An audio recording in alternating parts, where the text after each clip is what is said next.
pujian yang indah boleh membawa kita masuk ke dalam perenungan firman Tuhan pada saat ini. Kita bersyukur kita memasuki tahun yang baru. Di bulan Januari ini, gereja mengambil satu tema besar, yaitu awal yang baru bersama dengan Kristus. Pada bulan Januari ini kita akan belajar bagaimana kita memperbaharui kehidupan kita dalam Kristus. Minggu yang lalu penginjil Rio Susanto sudah menyampaikan satu bagian firman Tuhan tentang hidup berjalan bersama Kristus. Pada hari ini kita akan belajar bagaimana relasi di dalam Kristus yang diperbaharui. Mari kita bersama-sama mendasari kebenaran firman Tuhan ini di dalam surat Filipi pasal 3. Mari kita membuka surat Filipi pasal 3 ayat 7 sampai ayat 11. Filipi pasal 3 ayat 7 sampai 11, firman Tuhan berbunyi demikian. Tetapi apa yang dahulu merupakan keuntungan bagiku, sekarang kuanggap rugi karena Kristus. Malahan segala sesuatu kuanggap rugi karena pengenalan akan Kristus Yesus, Tuhanku, lebih mulia daripada semuanya. Oleh karena dialah aku telah melepaskan semuanya itu dan menganggapnya sampah, supaya aku memperoleh Kristus dan berada dalam Dia bukan dengan kebenaranku sendiri karena mentaati hukum Taurat, melainkan dengan kebenaran karena kepercayaan kepada Kristus, yaitu kebenaran yang Allah anugerahkan berdasarkan kepercayaan. Saudara, ini yang menjadi fokus kita ayat 10 dan 11.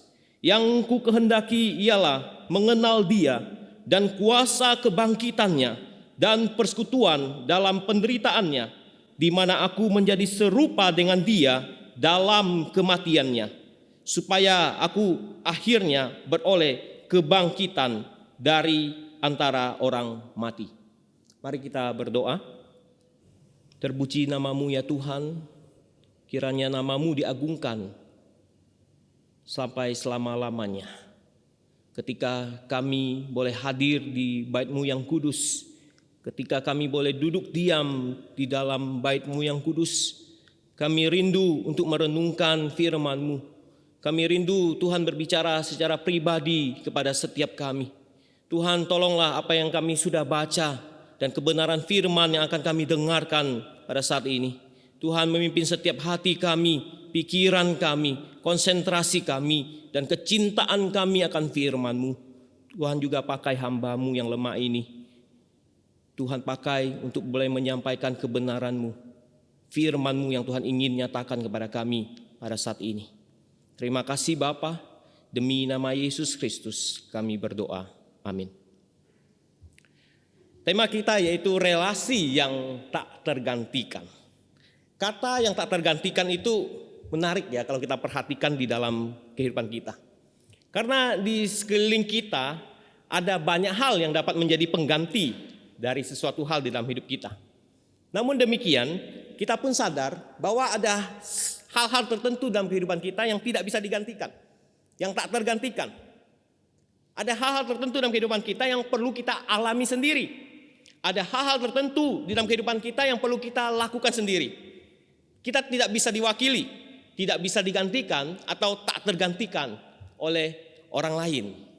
Di dalam dunia balap ada istilah pembalap pengganti. Ya, kalau kita sering nonton MotoGP, ya, kita akan menemukan ada pembalap-pembalap pengganti yang menggantikan pembalap utama. Sekalipun pembalap pengganti ini diberikan motor yang sama, kapasitas cc motor yang sama, tim yang menolong mereka untuk mempersiapkan balapan itu yang sama, fasilitas yang sama, teknologi motor yang sama, maupun support-support dari berbagai bidang yang sama untuk menolong pembalap pengganti ini supaya bisa memenangkan pertandingan, belum tentu bisa menggantikan pembalap utamanya. Marc Marquez adalah seorang juara MotoGP 8 kali dunia. Tahun 2020 kemarin dia hanya sempat balapan sekali di seri pertama. Dia terjatuh. Ya, akhirnya dia digantikan. Saudara, penggantinya itu tidak bisa menggantikan juara dunia ini. Penggantinya itu tidak bisa menggantikan gaya balapnya. Penggantinya itu tidak bisa menggantikan teknik memacu kendaraannya. Penggantinya ini tidak bisa menyamai kecepatan daripada Mark Marquez. Saudara terkasih Tuhan, demikian halnya dengan dimensi rohani, yaitu relasi kita dengan Tuhan. Adalah sesuatu hal yang tidak bisa digantikan oleh siapapun. Relasi kita dengan Tuhan adalah sesuatu hal yang tidak bisa kita gantikan dengan siapapun. Meskipun kita memiliki Alkitab yang sama, meskipun bacaan Alkitab kita sama, kita baca kitab yang sama, pasal yang sama, bahkan kita memiliki pengetahuan Alkitab yang sama, kita dididik dalam kelas katekisasi yang sama, bergereja yang sama, bahkan mendengar khotbah yang sama pada saat ini, tidak bisa digantikan. Satu sama yang lainnya menerima relasi ini akan berbeda ketika kita hidup di dalam dimensi rohani ini. Terdengar aneh jikalau ada yang mengatakan saya tidak bisa ke gereja, saya titip pesan, ya, doakan saya, ya, saya titip pesan doa waktu kamu datang ke gereja. Terkesan aneh. Saya tidak perlu ke gereja hari ini, saya titip persembahan saya ke gereja, itu sudah cukup. Saudara, tidak bisa diwakili. Tampaknya relasi di dalam Kristus, relasi kita dengan Tuhan adalah suatu hal yang bersifat kualitas, bukan diukur dari sisi kuantitas. Ada kualitasnya. Dan menarik, kita diperlihatkan di dalam kekristenan adalah bicara tentang kualitas kehidupan seorang murid Kristus yang berelasi intim dengan Tuhan dan juru selamat yang hidup. Kekristenan itu bukan hanya tentang deretan perintah, saudara. Kekristenan itu bukan tentang aturan-aturan. Boleh ini, boleh itu. Tidak boleh ini, tidak boleh itu. Bukan juga hanya sekedar kumpulan nasihat hidup tentang beretika, tentang moralitas. Bukan hanya itu. Tetapi kekristenan itu berbicara tentang hubungan. Kekristenan itu bicara tentang relasi. Memang di dalam Alkitab itu berisikan larangan, aturan ada, perintah ada, moralitas maupun etika dalam kehidupan ada. Akan tetapi jika utamanya kekristenan hanya melakukan perintah, menjauhi larangan, atau hidup dalam moralitas yang baik dan etika hidup yang ketat, maka kita kehilangan sesuatu yang esensi itu, yaitu relasi atau hubungan kita di hadapan Tuhan. Sejak awal dalam kisah penciptaan dunia, kita diperlihatkan bahwa Allah senang menjalin relasi dengan manusia. Bahkan saat kejatuhan manusia pun kita diperlihatkan Allah datang mencari manusia, berelasi dengan manusia. Dan sampai pada saat eskatologis kedatangan Tuhan Yesus yang kedua kali, kita pun diperlihatkan tentang relasi itu. Bahwa Allah datang berdiam bersama dengan umatnya. Saudara, bukankah tujuan utama Allah menciptakan manusia agar manusia memuliakan Allah dan menikmati Dia selama-lamanya? Bukankah ini pertanyaan pertama di dalam katekismus singkat Westminster? Bahwa manusia diciptakan itu memuliakan Allah, bukan hanya memuliakan Dia, tetapi menikmati Dia selama-lamanya. Dan kita tahu Tuhan Yesus juga seakan-akan merangkum 10 hukum Taurat itu menjadi 2 perintah. Yaitu mengasihi Allah dan mengasihi sesama. Ini memperlihatkan tentang relasi. Relasi itu bukan bersifat legalistik, melainkan suatu relasi yang dipulihkan Allah. Hidup di dalam relasi yang dipulihkan Allah, di mana setiap orang bisa percayai dan bisa berelasi kembali dengan Allah. Saudara, mari kita melihat ini dalam esensi kita hidup sebagai orang Kristen. Itulah kita katakan relasi itu adalah tak tergantikan, yang dapat kita nikmati dan terjalin bersama-sama dengan Kristus. Kita perhatikan di ayat 10 seperti apa yang dikatakan oleh Paulus. Yang ku kehendaki ialah mengenal Dia, mengenal Kristus dan kuasa kebangkitannya dan seterusnya, saudara. Dalam terjemahan bahasa Indonesia sehari-hari itu diterjemahkan lebih sederhana, ya. Dikatakan satu-satunya yang kuinginkan ialah, dikatakan begitu, saudara. Satu-satunya yang aku inginkan ialah supaya saya mengenal Kristus. Saudara, Paulus menyadari relasi ini sebagai hal yang tak tergantikan dalam kehidupannya. Karena Paulus menjadikan relasi itu adalah relasi yang personal. Relasi itu adalah sesuatu yang personal dalam hidupnya. Ketika kita memperhatikan pada ayat 10, yaitu kehendak Paulus untuk mengenal Kristus. Hal ini bukan berarti bahwa pada saat itu Paulus baru mengenal Kristus, atau baru mulai, atau baru mau mengenal Kristus, bukan. Kalau kita membaca ayat ke-7, ayat ke-8 sudah memberikan pengertian kepada kita bahwa sejak pengenalannya akan Kristus, Paulus katakan di ayat 7 dan 8, Bapak Saudara bisa perhatikan dalam bagian firman Tuhan itu, ya. Paulus menganggap segala sesuatu dalam kehidupan lamanya yang lahiriah, khususnya ayat 4 sampai 6, ya. Bapak Saudara bisa baca di situ, yang dulunya dianggap keuntungan, sekarang dia anggap sebagai kerugian. Malahan dia katakan dianggapnya sebagai sampah. Tidak cukup hanya sampai situ, kita lihat ayat 9. Ayat 9 Paulus juga mengatakan bagaimana dia memperoleh Kristus. Dia memperoleh Kristus, tapi dia juga mau berada di dalam Dia. Ya, berada di dalam Dia memang satu konsep teologis yang cukup dalam kalau dibicarakan. Tetapi saya tidak membicarakannya pada saat ini. Ya, berada dalam Dia itu memiliki satu makna seperti sebuah kapal yang berada di pelabuhan yang aman. Ya, terlindung dari ancaman bahaya. Begitulah Paulus mengungkapkan keadaan dirinya di depan Tuhan. Jelas di sini bahwa pengenalan akan Kristus yang dikatakan oleh Paulus itu bukan pengenalan yang baru dimulai atau baru mau dimulai, tapi sudah dimulai pada saat pertobatannya sampai pada saat dia menulis surat Filipi. Dan perhatikan, dan dia tetap ingin terus-menerus mengenal Kristus. Ya saudara. Jadi pengenalan ini terus berlanjut di dalam kehidupannya dari hari ke hari, dari tahun demi tahun, masa demi masa. Artinya apa? Artinya bahwa Paulus di sini tidak puas begitu saja dengan perjumpaan pribadinya. Dia tidak puas dengan perjumpaan pribadinya yang telah mengubahkan hidupnya, sekalipun hidupnya telah diubahkan. Dia tidak berhenti untuk mengenal Kristus. Dia katakan dia ingin hidup di dalam Dia dan akan terus-menerus ingin mengenal Kristus. Baik saudara perhatikan di sini. Bukan hanya tentang pertobatannya dia mengenal Kristus. Bukan tentang hanya hidupnya, tapi terus-menerus ingin mengenal Kristus. Saudara, ini yang kita sebut dengan kegairahan. Ini yang kita sebut dengan tujuan. Ini yang kita sebut dengan komitmen. Bahkan kita bisa katakan lebih daripada itu. Inilah relasi personal yang ditunjukkan oleh Paulus di dalam kehidupannya.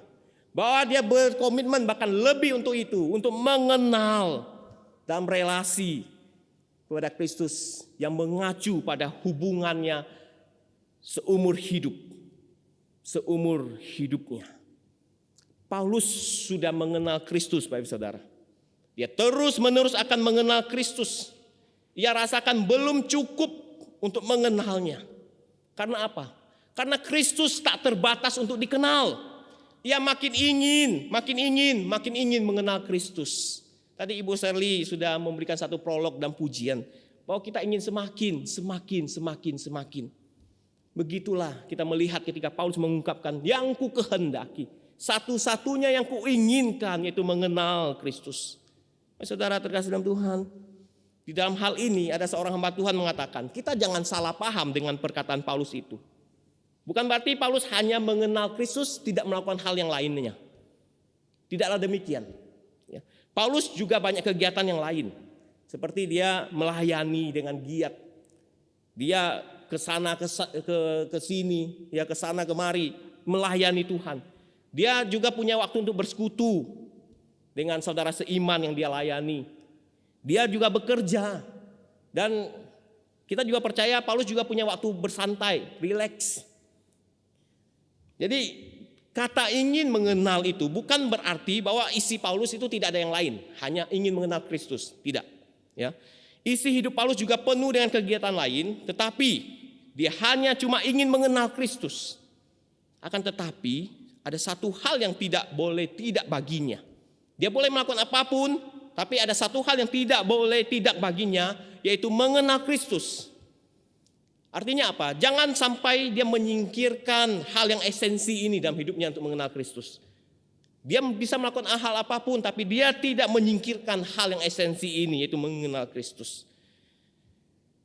Baik saudara, hari ini juga mengenal Kristus dalam hidup kita bukan berarti kita tidak boleh bekerja. Ya, ibu-ibu tidak boleh masak. Hanya tujuannya mengenal Kristus.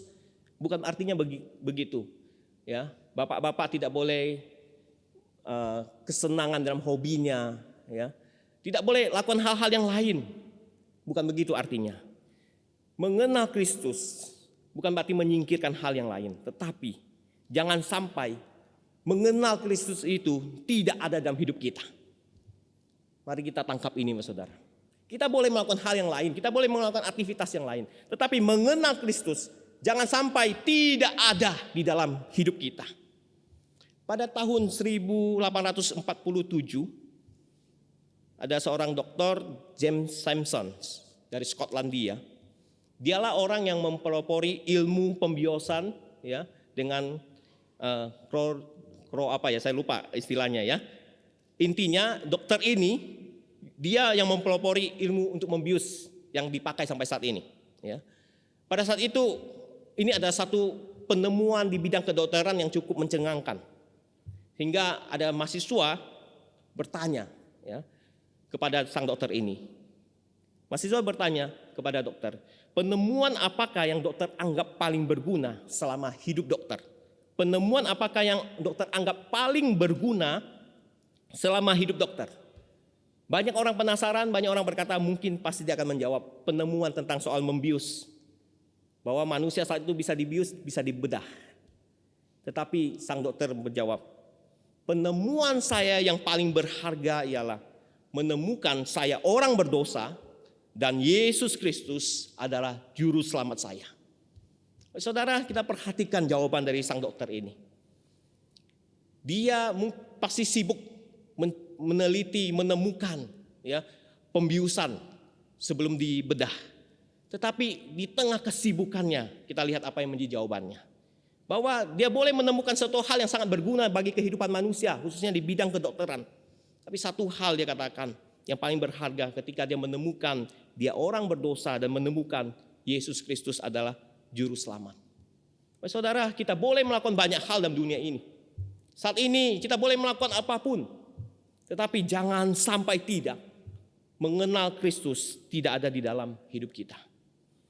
Paulus menggunakan kata kerja mengenal itu berbeda dengan kata mengetahui tentang.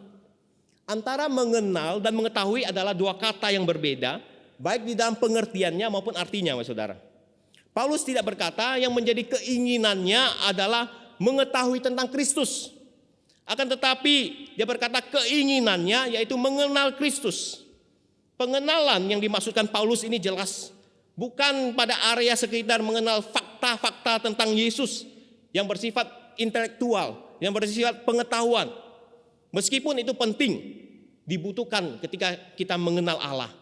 Akan tetapi yang Paulus tekankan di sini, yaitu ketika dia mengatakan ingin mengenal Allah, bukanlah pengenalan secara otak, bukanlah pengenalan tentang pengetahuan saja, melainkan suatu pengenalan di dalam relasi hubungan pribadi, pengalaman hidup bersama dengan Tuhan yang hidup.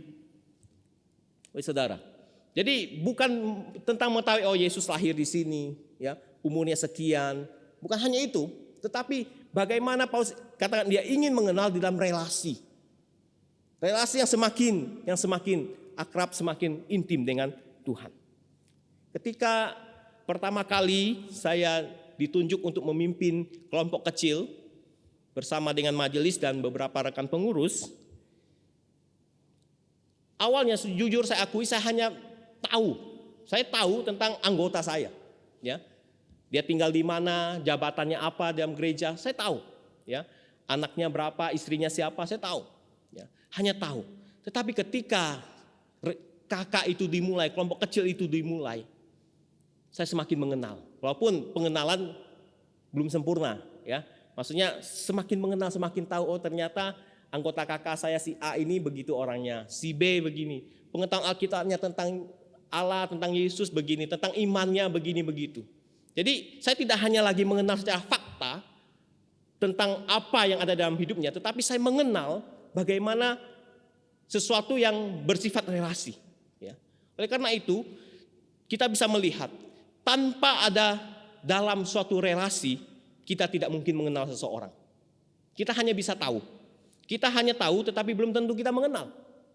Ya. Kita hanya tahu. Tanpa kita terlibat dalam satu relasi, seandainya saya tidak memimpin kakak itu, mungkin saya hanya tahu, tapi saya tidak sungguh-sungguh mengenal anggota kakak saya. Demikian halnya di dalam pengenalan yang dikatakan oleh Paulus ini, saudara. Dia bukan hanya tentang tahu tentang fakta, tetapi dia tahu tentang pengenalannya di dalam relasinya. Perhatikan di sini, saudara. Perkataan keinginan pengenalan Paulus kepada Kristus itu ditulis kurang lebih 30 tahun setelah dia mengikut Yesus sejak dari pertobatannya.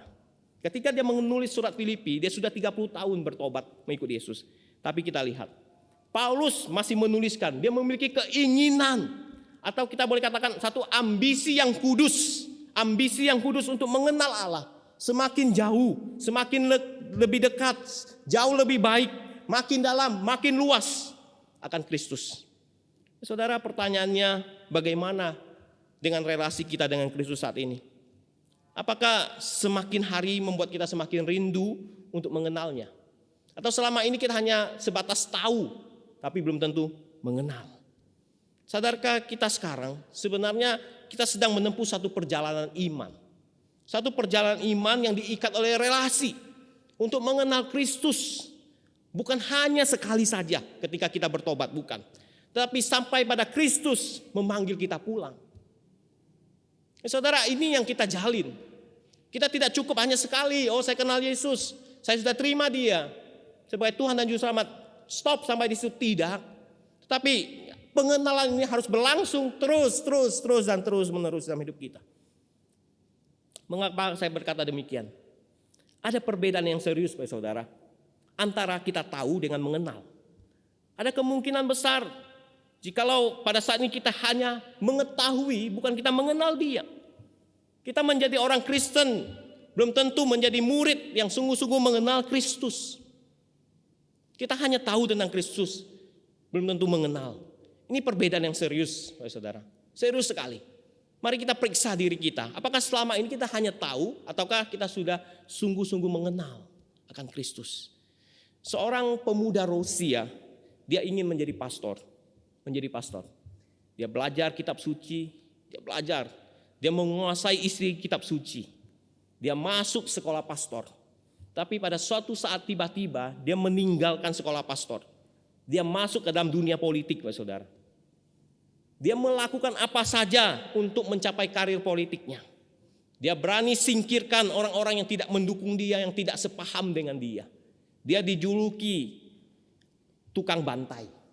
Ya, kalau kita baca perjalanan hidupnya, dia pernah membantai 30 juta jiwa hanya untuk menempuh karir politiknya. Saudara tahu namanya siapa? Stillman, manusia baja julukannya. Joseph Stalin.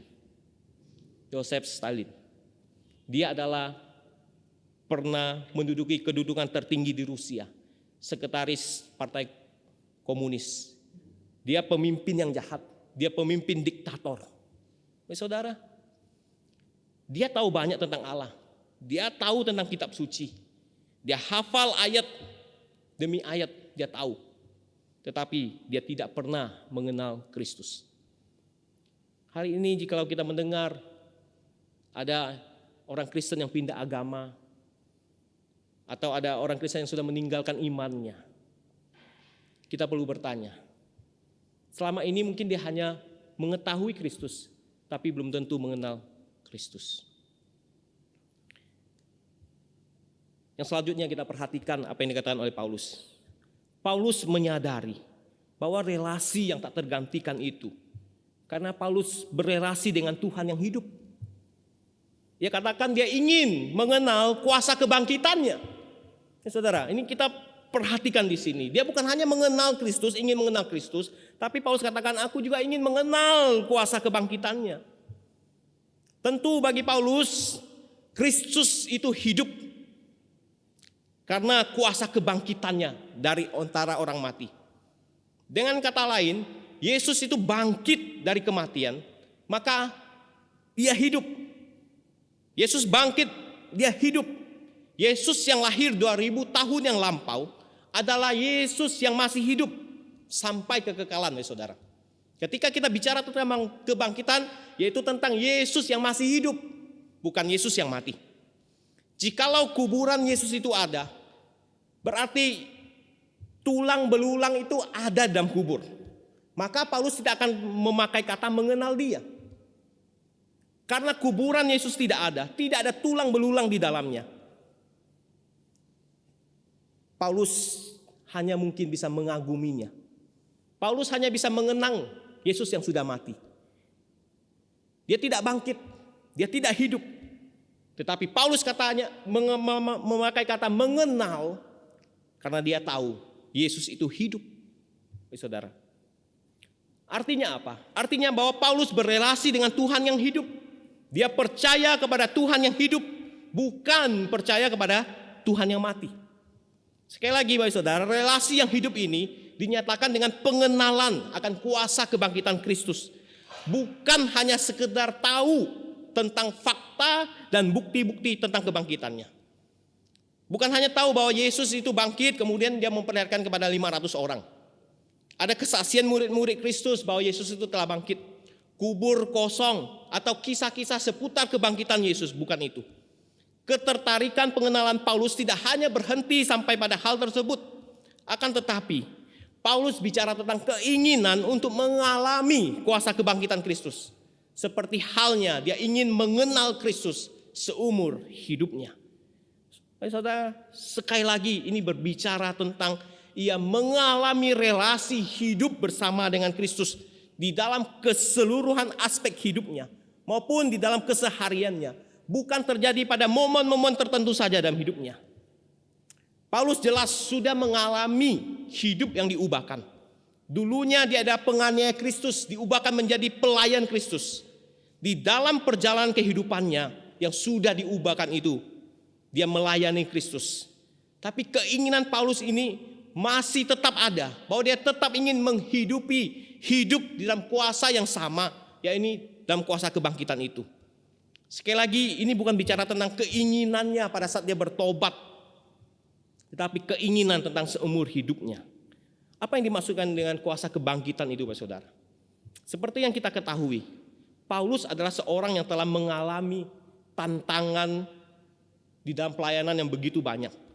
Tantangan pelayanan yang tidak mudah ketika dia melayani Kristus. Ia telah mengalami banyak kesulitan, penderitaan. Bahkan dia beberapa kali hampir kehilangan nyawanya. Bagaimana ia dapat melalui semua pengalaman suka dan duka, pahit manis, hidup dan mati di dalam perjalanan pelayanannya? Itulah yang Paulus katakan. Karena dia mengenal kuasa kebangkitan Kristus itu. Jikalau bukan karena kuasa kebangkitan Kristus itu yang telah mengubahkan hidupnya, yang telah memberikan kekuatannya ketika dia mengalami tantangan pelayanan, tidaklah mungkin dia bisa menghadapi semuanya dengan kekuatan yang alami di dalam dirinya sendiri. Oleh karena kuasa kebangkitan Kristuslah yang menguatkan Rasul Paulus berhasil menanggung berbagai penderitaan dan kesulitan hidup, sekalipun dia harus melewati masa-masa sulit dalam pelayanannya. Saudara, itulah sebabnya dia katakan, aku ingin mengenal kuasa kebangkitannya. Bukan saja hanya kuasa yang mengubahkan hidupnya, tetapi yang memberikan dia kekuatan menghadapi tantangan kehidupan ini. Dan perhatikan selanjutnya, Bapak Saudara. Paulus juga mengatakan ia mau turut dalam penderitaan Kristus, bahkan serupa dalam kematian Kristus. Paulus memiliki satu keinginan yang rela untuk menderita seperti Kristus. Tentu hal ini tidak mudah. Kebanyakan orang ingin hidup bersenang-senang, tidak ingin menderita. Justru Paulus katakan, saya ingin turut dalam penderitaan Kristus, bahkan serupa di dalam kematian Kristus. Mengapa Paulus memiliki komitmen yang sedemikian kuatnya untuk hidup menderita bagi Kristus? Perhatikan Bapak Saudara, sebelum Paulus membicarakan tentang penderitaan, Kita perhatikan ayat itu. Paulus membicarakan tentang kebangkitan terlebih dahulu. Ya, kita lihat di ayat 10. Ya. Ketika sebelum dia mengatakan aku ingin serupa di dalam persekutuan, di dalam penderitaannya, serupa di dalam kematiannya, Paulus bicara tentang apa? Tentang kuasa kebangkitan. Di sini dikatakan bahwa Paulus telah mengalami kuasa kebangkitan terlebih dahulu, sehingga dengan kuasa kebangkitan Kristuslah memampukan dia itu turut di dalam penderitaan Kristus. Perhatikan di sini. Kristus yang bangkit, kuasa kebangkitan itu memberikan kekuatan kepada Paulus untuk turut dalam penderitaannya. Tetapi yang dialami Kristus di dalam penderitaan salibnya, kemudian dia bangkit. Berbeda, ya. Kalau Paulus, kebangkitan Kristus yang memberikan kekuatannya untuk menderita. Kristus mengalami penderitaan, mati di kayu salib, kemudian dia bangkit. Ini artinya apa? Bahwa artinya kuasa kebangkitan itulah yang memampukan Paulus menderita bagi Kristus. Sehingga dia mampu turut menderita bagi Kristus. Kristus lebih dahulu menderita di salib bagi kita. Kemudian dia bangkit. Tetapi kita menerima kuasa kebangkitan itu, barulah kita sanggup menderita bagi Kristus.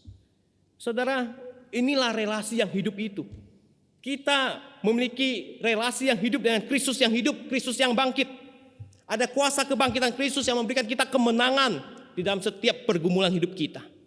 Dengan kuasa kebangkitan itu memberikan kepada kita kemampuan untuk hidup menderita bagi Kristus. Perhatikan saudara, jika kita tidak memiliki relasi yang dengan Allah yang hidup ini, betapa banyak ketika menghadapi penderitaan hidup, kita anggap itu sebagai suatu ketidakberuntungan, bukan? Jika kita tidak memiliki relasi yang hidup ini, maka ketika penderitaan datang itu akan menjadikan, oh tidak beruntung hidup saya. Bahkan kita katakan hidup kita sial, ini musibah, bahkan kutukan dalam hidup kita. Tetapi jika kita memiliki relasi yang hidup, kita akan berbeda melihatnya. Karena apa? Karena kuasa kebangkitan yang memberikan kita kekuatan untuk menderita di dalam Kristus. Saudara, relasi dalam Kristus adalah relasi yang hidup.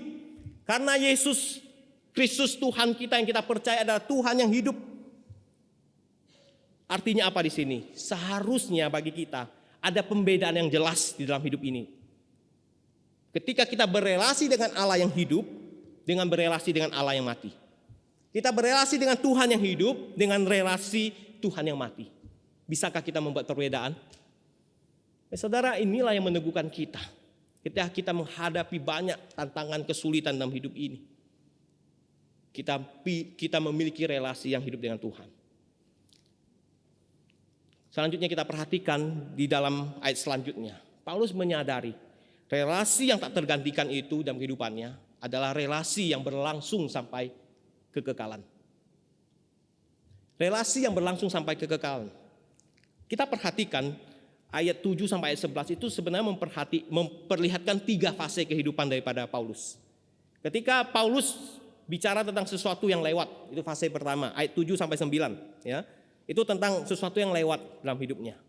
Kemudian Paulus bicara tentang fase sekarang, ketika dia menulis surat itu, ya, bahwa aku hendak mengenal Kristus dan kuasa kebangkitan yang turut dalam penderitaannya, ayat 10, itu fase sekarang. Kemudian Paulus juga mengatakan fase yang selanjutnya, supaya akhirnya beroleh kebangkitan dari antara orang mati, sesuatu yang akan datang. Jadi ada 3 fase kalau kita lihat. Paulus mengatakan tentang hidupnya yang lalu, kemudian sekarang, kemudian yang akan datang. Ya. Saudara, yang akan datang inilah dikatakan supaya dia beroleh kebangkitan dari antara orang mati. Itu sesuatu yang belum terjadi dalam hidupnya dan akan terjadi dalam hidupnya. Paulus tahu betul bahwa relasi dengan Kristus itu kekal.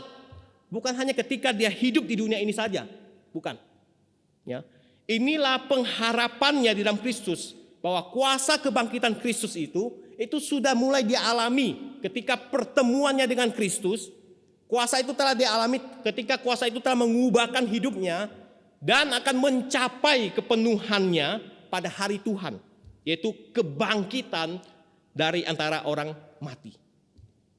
Doktrin kebangkitan dari antara orang mati adalah doktrin yang unik, yang tidak akan kita pernah temukan pada ajaran atau kepercayaan yang lainnya.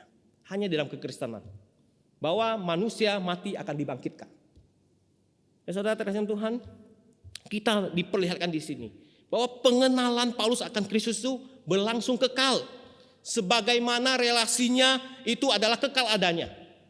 Jadi relasi yang kekal memperlihatkan bagaimana pengenalannya juga berlangsung kekal di dalam Kristus. Itulah sebabnya Paulus berani berkata hal-hal yang belum terjadi dalam hidupnya. Dia berani berkata demikian.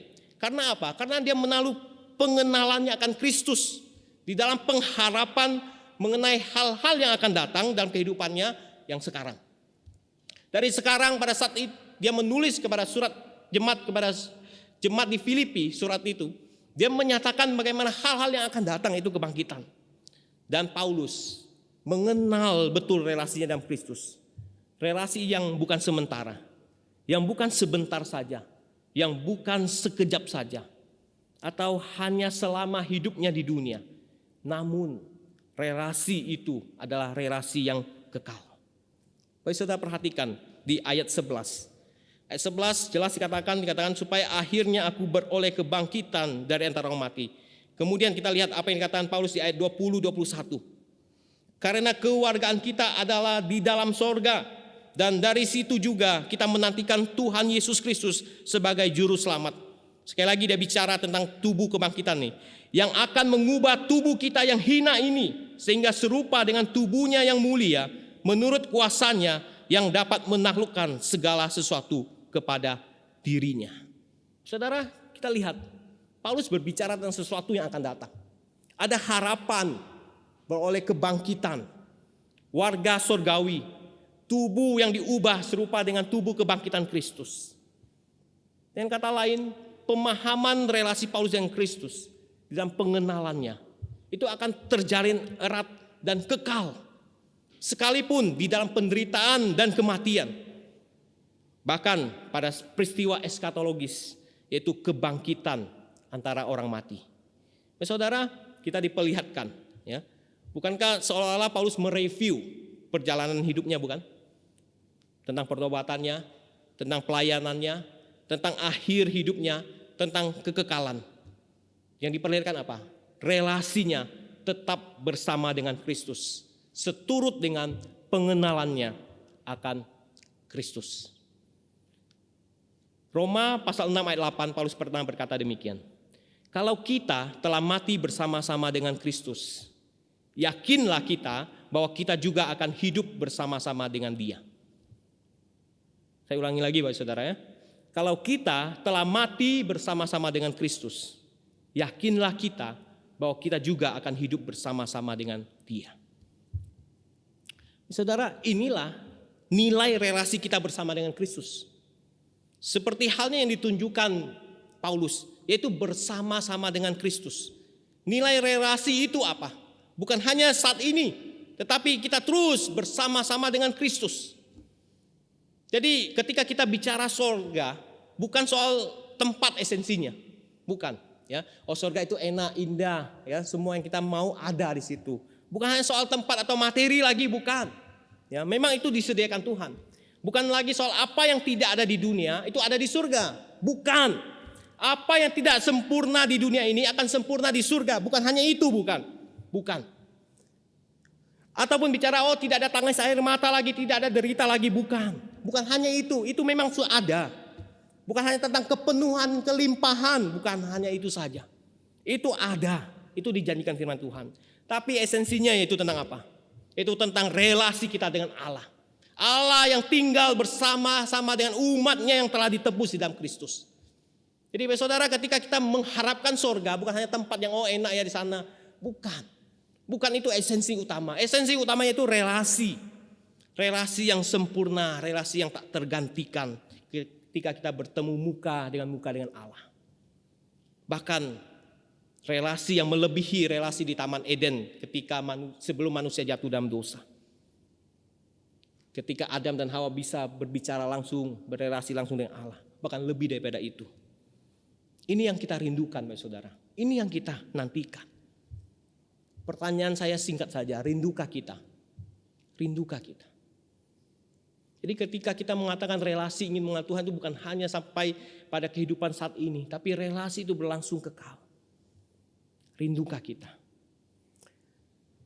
Pada akhirnya saudara, relasi kita dalam Kristus adalah relasi yang tak tergantikan. Tak tergantikan oleh siapapun, oleh apapun, maupun oleh apapun juga. Tak akan tergantikan.